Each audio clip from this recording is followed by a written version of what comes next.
আর মাত্র 2 দিন পরে এই পবিত্র মাস আমাদের মাঝে আগমন করবে।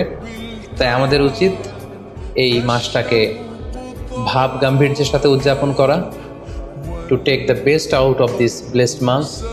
যত বেশি পরিমাণে সম্ভব নেক কাজ করে আল্লাহ তাআলার ক্ষমাপ্রাপ্ত বান্দাদের অন্তর্ভুক্ত হওয়ার চেষ্টা করা। আমরা যদি এই মাসকে উদযাপনের জন্য এখন থেকে একটা প্ল্যান করি বা প্রোগ্রাম করি এবং সেটার আলোকে যদি পুরো মাসটি আমরা পরিচালনা করবার চেষ্টা করি, তাহলে আশা করি খুবই ফ্রুটফুল ওয়েতে এই যে অফার দেওয়া হয়েছে, স্পেশাল অফার, এই অফারগুলোকে আমরা কাজে লাগাতে পারবো এবং বেশি বেশি আবাদত করে আল্লাহ তাআলার প্রিয় ভাজনদের অন্তর্ভুক্ত হতে পারবো।